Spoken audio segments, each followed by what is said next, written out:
Hello అండి, నమస్తే. Welcome back to my channel. ఈరోజు ఛానల్లో స్పెషల్ రెసిపీ చికెన్ ఫ్రై అండి.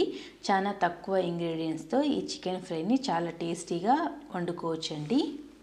మరి ముఖ్యంగా బ్యాచులర్స్కి ఈ చికెన్ ఫ్రై చాలా బాగా యూజ్ అవుతుందండి.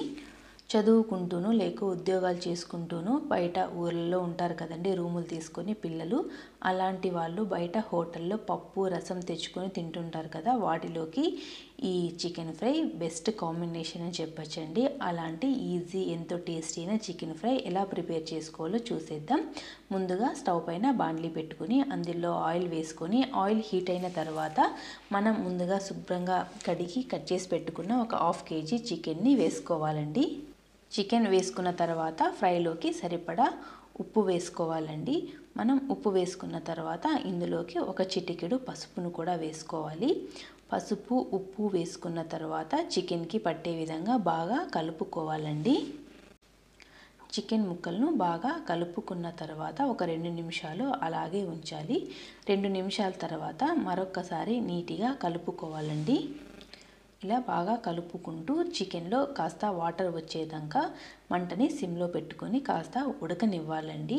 చికెన్లో కాస్త వాటర్ వచ్చిన తర్వాత మనం బాండ్లీ పైన మూత పెట్టుకొని మంటని సిమ్లో పెట్టుకొని ఒక 2 నుంచి 3 నిమిషాలు ఉడికించుకోవాలండి.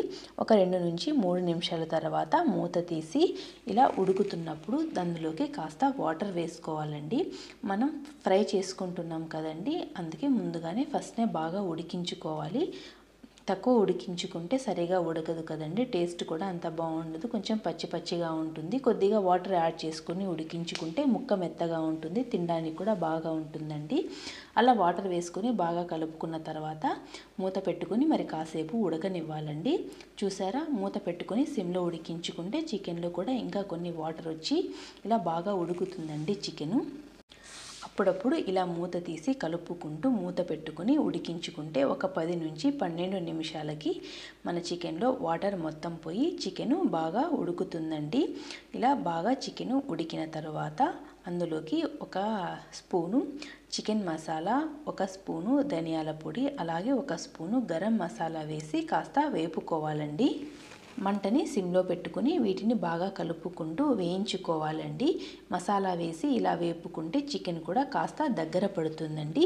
చికెన్ బాగా వేగి దగ్గర పడి ఆయిల్ కనిపిస్తున్నప్పుడు మన టేస్ట్కి సరిపడా కారం కూడా యాడ్ చేసుకోవాలండి. కారాన్ని కూడా పచ్చివాసన పోయి మంచి స్మెల్ వచ్చేంత వరకు వేయించుకుంటే ఎంతో ఈజీగా టేస్టీగా ఉండే చికెన్ ఫ్రై రెడీ అండి. ఈ చికెన్ ఫ్రై రసము పప్పులోకి కాంబినేషన్గానే కాకుండా పలావు చపాతీల్లో కూడా మంచి కాంబినేషన్ అండి. ఇందులోకి నేను చాలా ఈజీగా అయిపోయే పలావ్ ఒకటి చేశానండి. అది కూడా మన ఛానల్లో రెసిపీ పెట్టాను. ఇంట్రెస్ట్ ఉన్న వాళ్ళు ఒకసారి చెక్ చేయండి. నేను అలా ఈజీగా చేసిన పలావ్లోకి ఈ చికెన్ ఫ్రై అచ్చం మనం బయట తిన్న ఫ్రై పీస్ బిర్యానీ టేస్ట్ వచ్చిందండి. అంతే అండి. ఎంతో బాగా వేగిన తర్వాత చికెన్లోకి ఫ్రెష్గా కట్ చేసి పెట్టుకున్న కొత్తిమీరని యాడ్ చేసుకొని మరొకసారి కలుపుకుంటే మన చికెన్ ఫ్రై రెడీ అయిపోతుందండి. ఎప్పుడైనా ఈవినింగ్ టైం మనం పప్పులోకి అలాంటి సైడ్ డిష్గా చేసుకోవాలంటే ఎంతో ఈజీగా త్వరగా క్విక్గా చేసుకోవచ్చండి. టేస్ట్ కూడా చాలా సూపర్గా ఉంటుంది. ఇలా వేగిన తర్వాత బాండ్లీ పైన ఒక మూత పెట్టుకొని స్టవ్ ఆఫ్ చేసుకుంటే మన ఫ్రై రెడీ అండి. నేను చెప్పాను కదండి, ఇందులో కాంబినేషన్గా పలావ్ చేశానని, అది ఇదేనండి. ఈ రెసిపీ కూడా మన ఛానల్లో ఉంది. ఇంట్రెస్ట్ ఉన్న వాళ్ళు ఒకసారి చెక్ చేయండి. చాలా టేస్టీగా పొడి పొడిగా వచ్చిందండి. ఈ రెసిపీ కూడా చాలా ఈజీగా తక్కువ ఇంగ్రీడియంట్స్తో చేసుకోవచ్చు. మా ఇంట్లో నాటుకోడి పెట్టిన గుడ్లు ఉంటే ఇందులోకి ఉడికేసి కలుపుకున్నానండి. ఇలా పలావ్లోకి కోడిగుడ్డు తినడం ఎంతమందికి ఇష్టం? నాకైతే చాలా ఇష్టం అండి. ఈ ఫ్రై పలావ్ ఎగ్గు చాలా టేస్టీగా ఉంది. ఒకసారి ట్రై చేయండి. అలాగే మన ఛానల్ని సబ్స్క్రైబ్ చేసుకోండి.